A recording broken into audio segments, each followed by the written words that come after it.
In today's video, I'll be talking about computer shows of the late 1980s and 1990s, and even up to the early 2000s. So basically, back in the 1980s, if you wanted to buy a computer, you had to buy a whole computer, which was built by a major manufacturer like IBM, Hewlett-Packard, Packard Bell, AST, Compaq, and brands like that, basically. So you didn't have a lot of IBM clone makers back in the 1980s, and starting from the 1990s, clone computer makers became more prevalent. One of my friends back in junior high school, he said he had a 286 12 megahertz computer built in a small computer shop. All he had to do was just pick the parts for the computer and they put it together, and it cost him considerably less than what I paid for my computer, which was, I think it was a leading technology 386SX 16 megahertz computer, which I got in December of 1989, and thing cost over $3,000. It came with a monitor, a VGA monitor, the case with the computer in it, a keyboard, and I think it was a Citizen GSX140 dot matrix printer, and all of that cost about $3,000 plus tax and everything.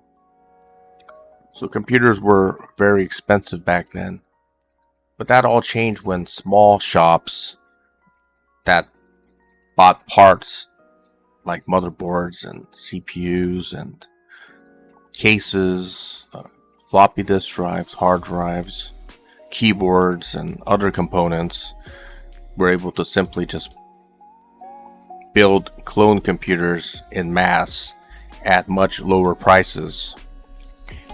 But you did have some drawbacks of buying from small vendors, in that these small vendors didn't really provide very good warranty or customer service. So when you were buying a computer from a retail store, let's say from like Sears or some retailer that sold IBM, Hewlett-Packard or whatever computers, you were also getting a warranty for that computer, So if anything happened, back in the day, they even had people that would come to your house to service your computer if there was a problem with it. So you were actually paying for all of that as well, so when you bought a computer back then. However, it did kind of change starting from the 1990s when you had computer shows. So what a computer show was, it was basically a place where small computer vendors would get together in the weekends, like Saturday and Sunday, and they would sell their stuff. Like they would sell parts, they would sell motherboards, they would sell RAM modules, they would sell video cards, they would sell computer monitors, they would sell keyboards, they would sell mice, they would sell different peripherals for computers, like a MPEG-1 card or a stuff like that, basically. And later on, they would sell other stuff like 3D accelerators. They would sell all kinds of stuff, scanners, and I think some of them even had something like digital cameras, stuff like that, different peripherals for computers. But there was a problem if you bought from these places. if you bought from a computer show, there was really no warranty for any of it.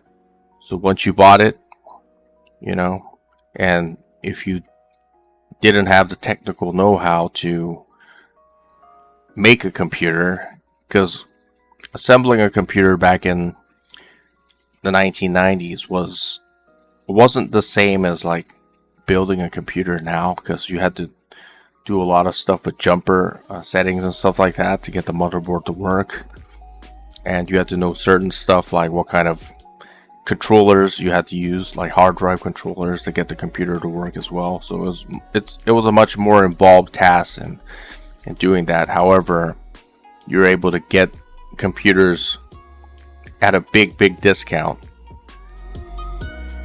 So that was kind of like the attraction for going to a computer show, basically, versus buying it from a retailer. And one of my friends introduced me to a computer show back in my senior year of high school, which was back in 1993. And he talked about it, but I didn't really go to a computer show until later, maybe around 1995 or something like that. And I bought a lot of stuff from the computer show, like optical drives, like CD-ROM drives. I bought video cards and stuff like that. Back in 1995, I think a very inexpensive video card was a S3 Verge video card, which had some 3D acceleration capabilities. I think it was a 2 or 4 megabyte video card. That's some of the first things that I bought there. I also bought a lot of computer games there and computer software, which they also had, which was much cheaper than paying retail. Most of the software came in jewel cases and stuff like that. And they had a lot of new stuff there as well. Like in 1995, I saw something called an MPEG encoder or something like that, which enabled you to play MPEG movies or VCD movies. The first movie that I saw for that was Terminator 2. It actually looked a lot better than a VCR. VCRs were still used back in 1995. And the MPEG movies were not that expensive either. You could buy it for pretty low prices, maybe like $15 or something, or $10, much less. The quality is kind of like between a VCR and a Laserdisc player. We did have Laserdisc players as optical disc drives, optical video players, as early as the 1980s, and they were around even in the 1990s, but these things were quite expensive. I think they were made by Philips.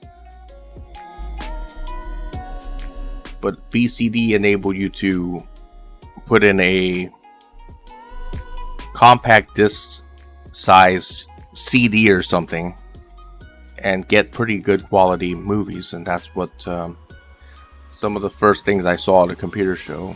They had a lot of other stuff. They had different peripherals, which enabled you to suck the hot air out of the computer. So what it did was it took a PCI slot, and that's what it sucked all the hot air out. So I bought something like that as well. And they sold stuff like jewel case carriers and stuff like that for CDs, and they sold blank CDs as well, which was pretty. The prices were pretty good, but I don't think the quality was good, because I bought some of them and the CDs just like fell apart after like 1 year of use. The thing would just literally just fall apart, so some of the quality wasn't very good. But later on, when I went to I did go to the computer show until um, the early 2000s. They would charge you about $5 to $10 to enter. They would stage their events at places like universities, or some kind of large warehouse like setting or something, where you have like a lot of spaces, and the vendors would have like their own spots, where they could show off their stuff. And most of the times you had to just bring cash to buy the stuff, so it was just cash and carry basically. I don't think they took credit cards back then. It just didn't happen back then. Now I'm pretty sure they could do that now, but back then that was not something that was done at computer shows. You just brought cash and bought what you wanted and left. Oh yeah, somebody did have a credit card, I remember. But they did charge you some extra fees for it, for using a credit card versus using cash. They would give you a discount of like 3 to 4% if you paid with cash. But most of the vendors there just took cash, and they did give you a business card, when you're at the computer show, because these people are small business owners, and they would give you business cards, and you could buy from them directly if you want to later on. But starting from the 2000s, I think what changed was websites like Newegg started to come online, and they offered computer parts prices for about the same price as what a computer show would offer it as, right? So this kind of like took the edge off of computer shows. So it wasn't really there wasn't really any reason to go to a computer show after the 2000s, because you had all kinds of websites selling computer parts, like I said, Newegg. You had Tiger Direct, and later on you had Amazon selling stuff too, and pretty much a lot of other sites sold computer parts, like Best Buy's, Fry's Electronics, and pretty much everybody that sold computer peripherals sold computer parts. And I think that's why the computer show went into decline around that period. And I think the last computer show in my area, I live in Los Angeles, I think that was 2011, and after that there really weren't any more computer shows after that. It pretty much became redundant or dead. So that's what I want to share with you today, was about a unique experience from the 1990s, like a computer fair, a computer show. And if you have any thoughts, you could leave it in the comment section below, and thanks for watching.